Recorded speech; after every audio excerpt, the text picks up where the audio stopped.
안녕하세요. 알아두면 쓸모 있는 종교개혁의 잡다한 지식으로 여러분들을 찾아뵙게 된 이준희 목사입니다.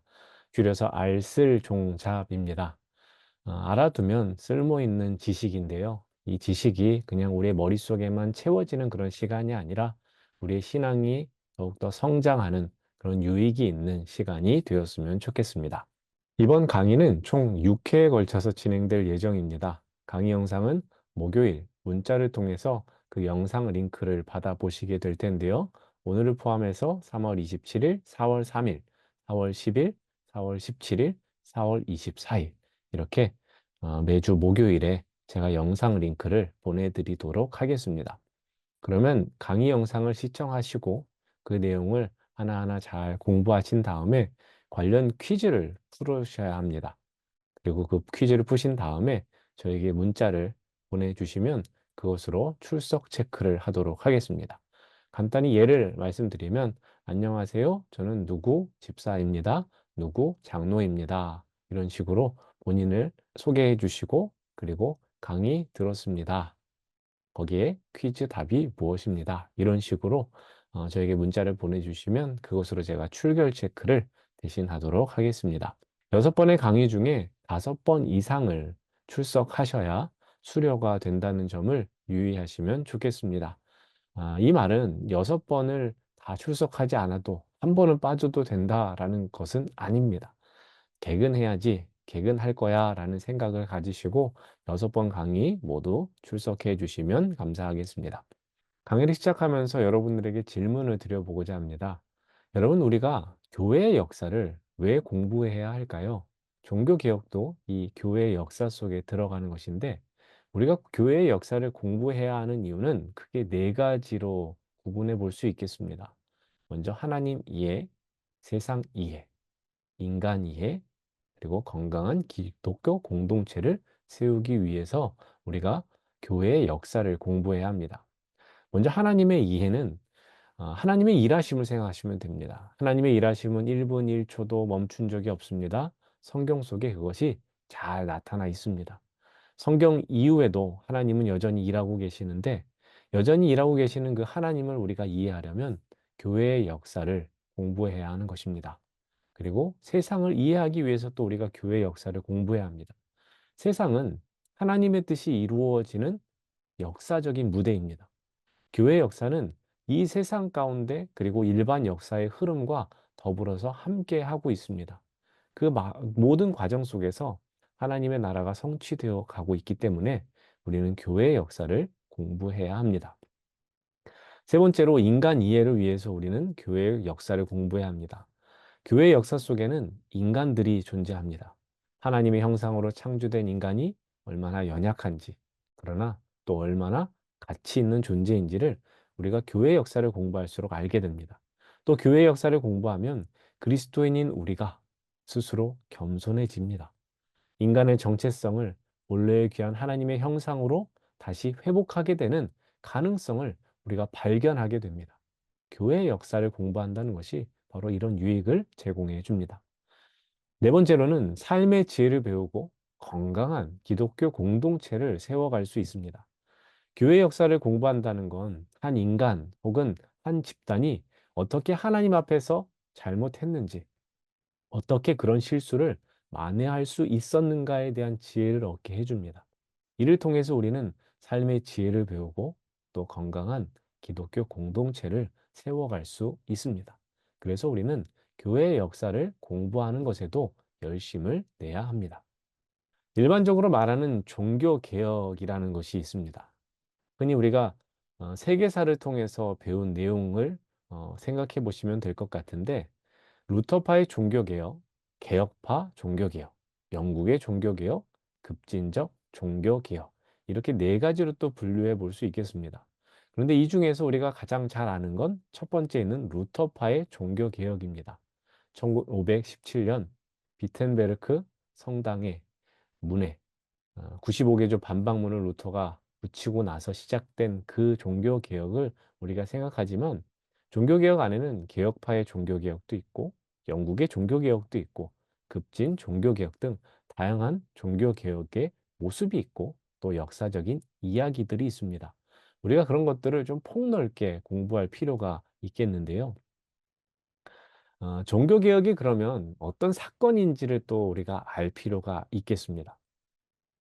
종교개혁은 16세기에 일어난 사건입니다. 그래서 종교개혁, 흔히 종교개혁이라고 할 때는 이 16세기 종교개혁이라고 이해를 하시면 되는데, 16세기 종교개혁은 특정한 시간에 고정된 교파적 신앙 고백 사건은 아닙니다. 중세 로마 카톨릭 교회의 패권에 대항하여서 프로테스탄트, 즉 개신교 제도를 수립한 사건으로만 봐서도 안 됩니다. 종교개혁은 교회 안에서 일어난 말씀과 성령의 변혁 운동입니다. 굵은 글씨를 주목해서 보십시오. 교회 안에서 일어난 말씀과 성령의 변혁 운동이다라는 것입니다. 종교개혁할 때 개혁은 한자로 보면 고칠 개자와 가죽 혁자를 씁니다. 개혁은 고쳐서 새롭게 바꾸는 것입니다. 낡은 것을 고쳐서 새롭게 변화시키는 것인데, 거기서 그치지 않고 바람직한 방향으로 나아가는 것이 개혁입니다. 그러니까 종교개혁이라는 것은 우리가 하고 있는 그 신앙생활 안에, 또 우리가 몸담고 있는 교회 공동체 안에 어떤 문제가 있다, 그것을 그냥 두는 것이 아니라 고쳐서 새롭게 변화를 시키고 바람직한 방향, 즉 하나님이 기뻐하시고 하나님이 원하시는 방향을 향해 나아가는 것, 그것이 종교 개혁이고, 이것은 비단 16세기에만 있어서 되는 것이 아니라 지금도 필요한 부분이다라고 이해하시면 좋겠습니다. 1517년 시작해서 1648년 베스트팔렌 조약이 맺어질 때까지 종교개혁은 130년이라는 긴 세월 동안 진행되었습니다. 중세 로마 카톨릭의 교리적, 종교적, 도덕적 타락과 부패에 맞서서 성경과 초대 교회 교부들의 성경 해석을 통해 성경적 기독교 신앙을 회복하려는 그 운동, 그 운동이 종교개혁입니다. 그러니까 한순간에 이루어진 것은 아니라는 거죠. 또 그 모든 과정들 속에는 분명 헌신하는 이들이 있었는데, 이번 강의를 통해서 저는 그 헌신한 이들을 다시 한번 우리가 주목해 볼 수 있으면 좋겠습니다. 그러니까 전적인 개혁으로서 종교개혁은 유럽 역사를 넘어서 이후 전 세계, 우리에게까지 그 영향을 미쳤다라는 점이 참 중요합니다. 여러분, 우리 교회는 대한예수교 장로의 통합 측에 속합니다. 장로교는 또 그 위로 올라가면 개신교라는 큰 카테고리에 속하게 되고, 개신교는 기독교라는 또 위의 상위 카테고리 안에 속하게 됩니다. 그리고 기독교 안에는 개신교도 있지만 로마 카톨릭 그리고 정교회가 속해 있습니다. 기독교는 다 같은 거 아니냐라고 물으실 수 있는데, 왜 이렇게 세 개가 되었느냐? 역사를 봐야 되겠죠. 세계교회사를 통해 보면 기독교는 교리적인 문제, 필리오케 논쟁이라고 해서 성령이 누구로부터 나오느냐? 하나님 아버지로부터냐? 하나님 아버지와 아들 하나님, 성자, 성부 하나님으로부터냐? 이런 논쟁이 있었습니다. 이것으로 인해서 로마 가톨릭과 정교회가 분리가 되었고, 16세기 종교개혁을 통해서는 개신교와 로마 가톨릭으로 분리가 또 됩니다. 그래서 기독교는 현재 개신교, 로마 가톨릭, 정교회, 이렇게 세 큰 카테고리로 또 구분이 되어져 있습니다.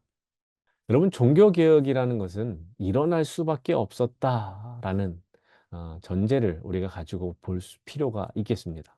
왜 그런지 보자면, 종교개혁이 일어났던 그때는 유럽 사회의 종교는 기독교밖에 없었습니다. 그러니까 종교개혁이라고 할 때는 다른 종교가 있는 게 아니라 바로 기독교의 개혁이라는 것이죠. 왜 그런 일이 있었냐? 박해와 핍박의 역사 아래 있었던 기독교가 변화를 맞이하게 됩니다. AD 313년 로마 황제 콘스탄티누스가 밀라노 칙령을 통해서 기독교를 봉인합니다. 그래서 이제 기독교는 박해받는 종교에서 벗어나게 되었습니다. 그리고 AD 380년에는 테오도시우스 1세가 데살로니가 칙령을 통해서 기독교를 국교로 공인을 합니다. 이제 완전히 세상이 달라진 겁니다. 기독교는 이제 변방에 머물러 있던 그런 모습에서 세상의 중심에 서게 되는 겁니다. 아주 큰 변화가 생긴 건데요. 그런데 교회가 세상의 중심에 서면서 재정도 풍부해지고 권력도 가지게 되었지만 안타깝게도 교회가 가진 것이 많아지면서 제가 여기 보여드린 이미지처럼 교회는 흐트러집니다. 쓰러져 갑니다. 타락의 길을 걸었습니다. 본질로부터 멀어졌고 세속화가 진행됐고 그리스도보다 위에 있는 교황이 문제가 됩니다.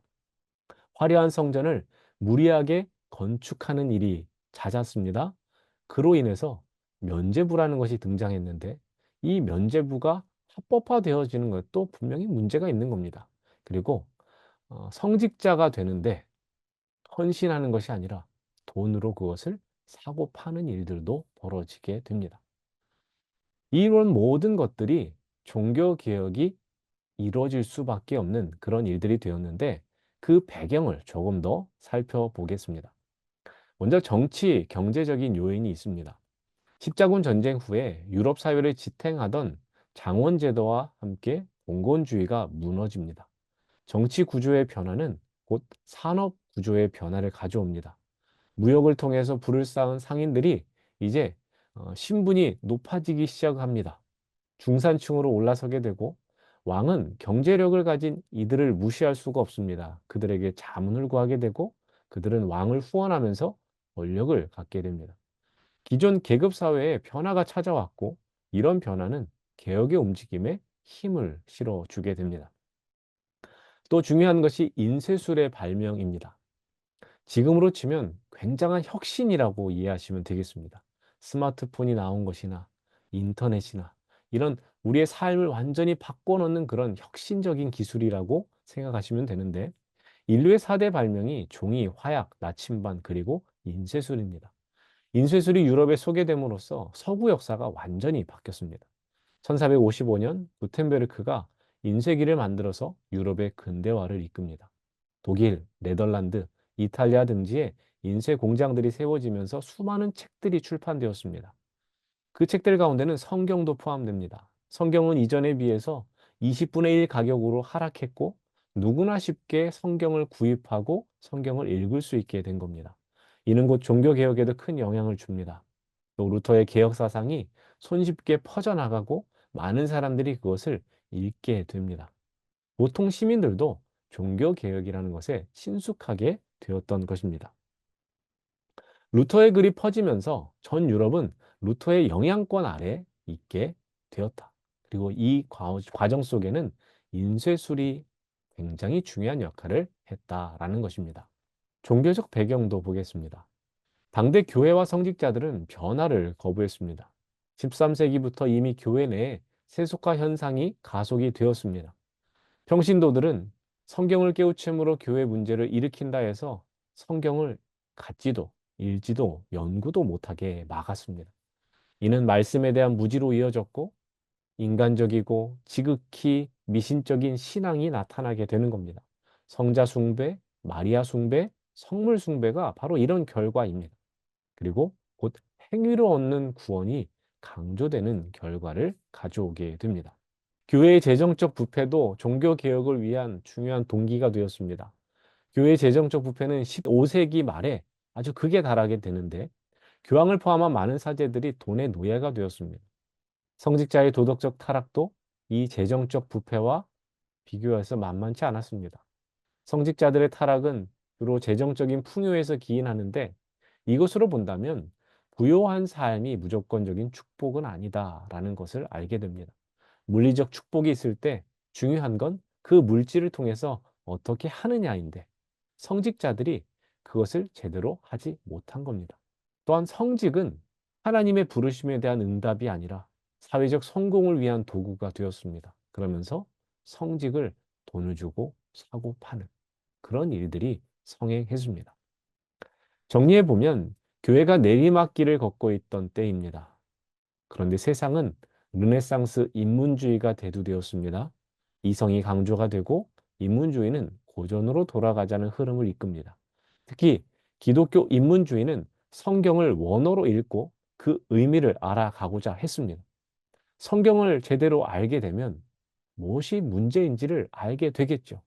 이런 흐름은 교회가 잘못 행하는 것을 볼 수 있는 시야를 열어주게 됩니다. 드디어 1517년 10월 31일 종교개혁의 불씨가 타오르게 됩니다.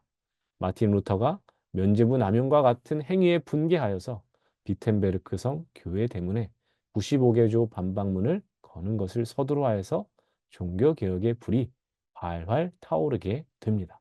종교개혁의 기치는 총 5가지입니다. 이 5가지를 중심으로 종교개혁이 행해지게 되는데, 먼저 첫 번째는 오직 성경입니다. 솔라 스크립투라. 성경만이 정확무오한 하나님의 말씀이라고 고백하는 것입니다. 성도의 믿음과 행위의 최고이자 최종의 권위를 갖는 규범은 바로 성경입니다. 모든 전통은 오직 이 성경의 권위 아래 있어야 한다. 그렇지 않으면 잘못된 것이다 라는 것입니다. 또한 오직 은혜를 강조합니다. 솔라 그라티아. 구원은 하나님의 선물이죠. 인간의 의지가 아니라 하나님의 전적인 은혜를 통해서 구원이 이루어집니다. 그런데 종교개혁이 일어나기 전, 일어날 수밖에 없었던 그때 상황 속에서는 인간의 공로를 강조했습니다. 돈을 주고 면죄부를 사면 죄를 사함받고 구원받는다라는 아주 옳지 못한 그런 사상을 전파했습니다. 누가요? 성직자들과 교회가 그렇게 했습니다. 여러분, 인간의 능력이 끝나는 그곳에서 하나님의 능력이 시작이 됩니다. 만일 믿음이 있다면 우리는 그것을 기대해야 하는 것이고요. 인간의 능력이 개입하는 그곳에서 하나님은 일하지 않으신다. 즉, 은혜는 전적인 하나님의 선물, 구원은 하나님의 선물입니다. 세 번째로 오직 믿음을 강조합니다. 솔라 피데. 믿음으로만 죄 사함을 얻고 구원을 받습니다. 믿음의 본질은 그것이 살아있는 그리스도를 취하고 받아들이며 그를 향하여 손을 내밀고 그를 이해한다는 사실에 있다라고 종교개혁가들은 강조했습니다. 참된 믿음은 그리스도가 고난을 당하고 부활했다는 사실을 알 뿐만 아니라 이 모든 일이 나를 위해서, 나의 죄를 위해서 일어났다는 사실을 아는 데서, 또 그것을 믿음으로 고백하는 데서 나타나는 것입니다. 그래서 우리에게 있어서, 또 종교개혁에 있어서 오직 믿음은 참 중요한 부분입니다. 네 번째로 오직 예수입니다. 솔라 크리스투스. 죄로 오염된 인간은 스스로 그 죄를 벗어날 수가 없겠죠. 죄인은 스스로를 구원할 수도 없고 다른 죄인을 구원할 수도 없습니다. 구원을 결정하거나 선택할 수도 없습니다. 구원은 오직 예수 그리스도로부터만 온다라는 것이 종교개혁에서 강조하는 것입니다. 그리스도만이 하나님과 인간을 잇는 유일한 중보자가 되십니다. 큰 선지자이시고 대제사장이시고 영원한 왕이 되십니다. 마지막으로 오직 하나님께만 영광, 솔라데오 글로리아. 이것이 종교개혁의 기치 마지막입니다. 모든 영광은 사람이 아니라 하나님께만 돌려야 하는 것입니다. 그렇지만 사람이 하나님보다 앞서고 하나님보다 더 높은 자리에 올라가려고 한다면 오래전 바벨탑이 무너진 것처럼 무너져 내려야 하는 것입니다. 영광은 오직 하나님께만, 어떤 사람도 취해서는 안 된다라는 것이 종교개혁에서 강조하는 부분입니다. 여러분, 16세기는 믿음 때문에 살고 죽을 준비가 되어 있던 시기였습니다. 이 말은 신앙이 참 좋았던 시절이라고 말할 수 있겠습니다. 어느 곳에나 교회당이 있고 성직자들로 차고 넘쳤습니다. 누구라도 쉽게 종교 행사에 참여할 수 있던 시기입니다. 당시 독일 쾰른은 약 3만 명의 인구가 살았는데 그 지역 안에는 100여 개의 교회당과 여러 개의 채플과 수도원이 있었다고 합니다. 그러니까 인구 300명당 하나꼴로 교회가 있고 채플이 있고 수도원이 있었다라는 겁니다. 그만큼 교회도 많고 또 신앙적인 관심도 많았던 시기입니다. 이는 다른 지역도 마찬가지였습니다. 가장 종교적인 시기라고 할 수 있는 그때 왜 종교개혁이 일어나야 했는지는 이와 관련이 있습니다. 종교적인 사회라고 해서 다 기독교적인 것은 아닙니다. 교회가 성경이 가르치는 바른 신앙, 예배 생활에서 벗어난다면 개혁되어야 하는 것입니다. 당시 예배는 미신적이었고 이교적이었습니다. 성경에 근거한 신앙보다는 교회 회의가 결정하는 것이 더 중요했습니다.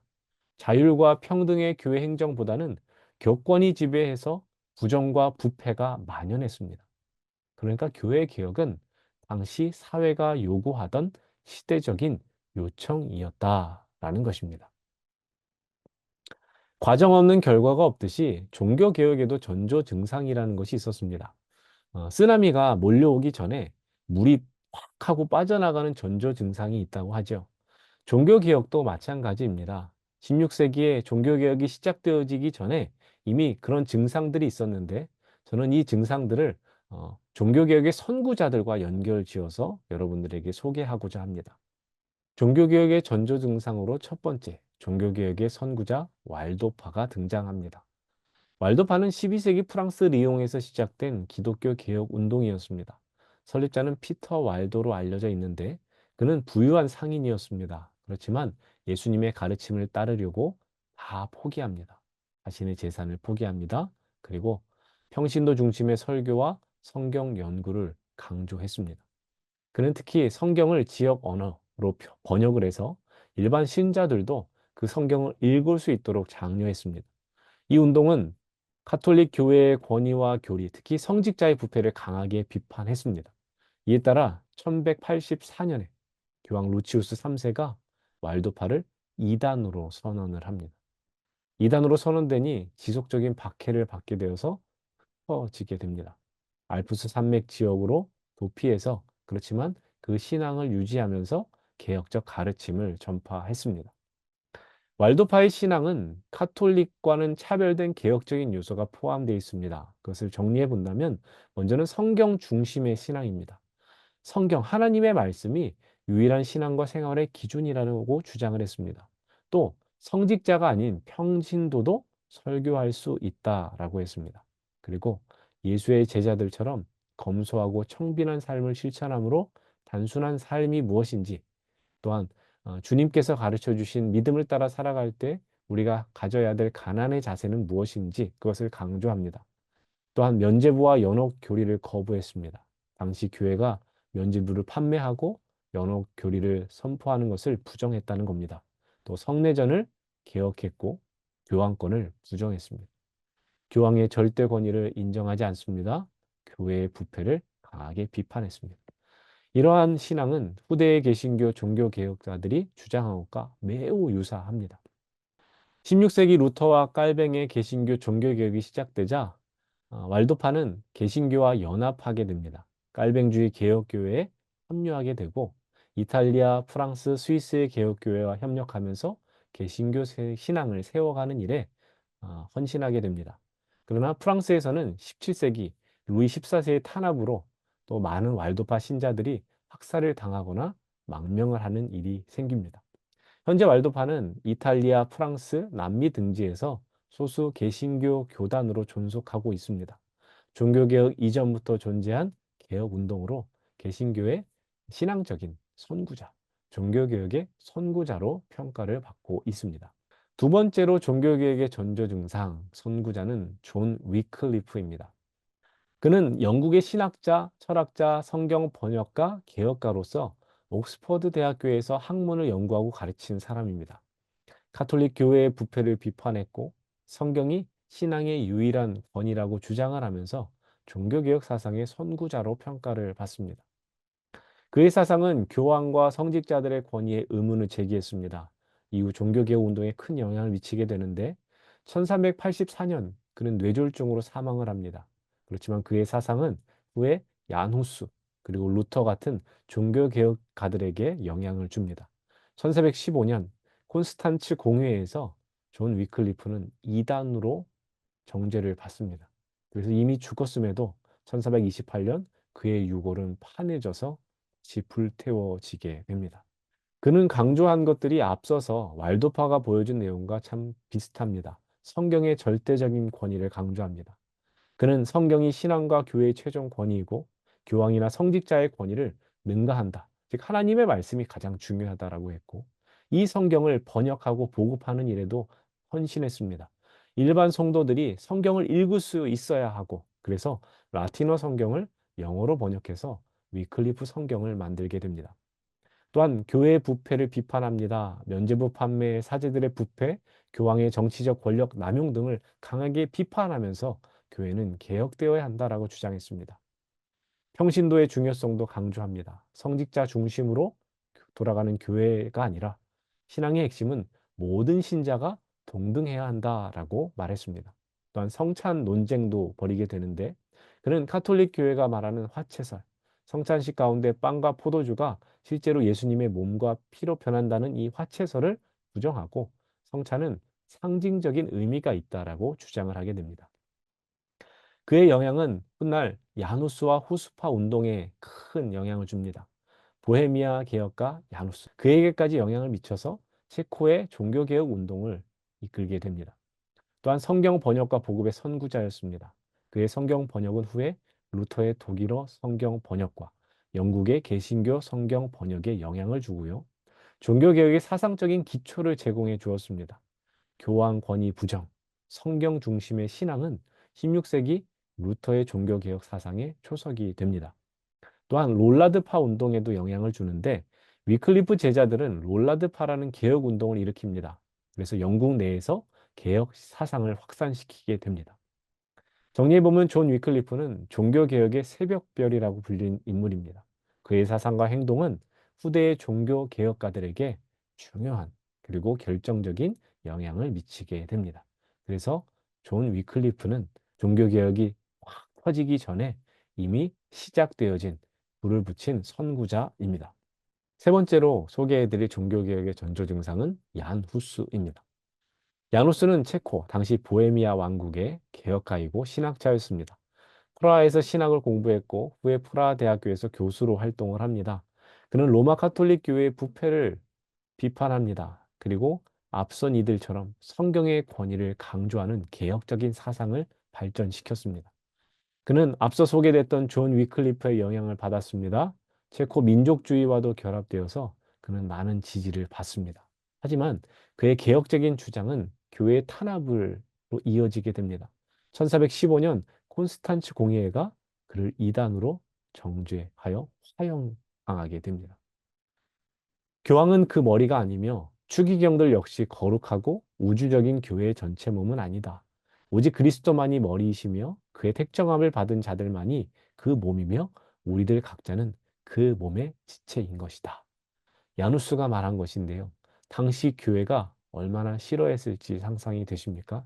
교황을 부정합니다. 그리고 성직자 중심이 아니라 평신도들도 충분히 할 수 있는 신앙의 영역을 확장하고자 했던 그의 주장이 담겨 있습니다. 그는 앞서 보여줬던 내용들하고 연결되어집니다. 성경의 절대적인 권위를 강조했습니다. 성경에서 어긋나는 교회의 가르침은 거부해야 한다라고 합니다. 교회 개혁의 필요성을 주창하면서 성직자들의 부패, 그리고 계속해서 언급되어지는 면죄부 판매, 사제들의 사치스러운 생활을 바꾸어야 한다라고 말했습니다. 그리고 평신도가 중요하다. 모든 신자가 하나님 앞에서 평등하다라고 주장했습니다.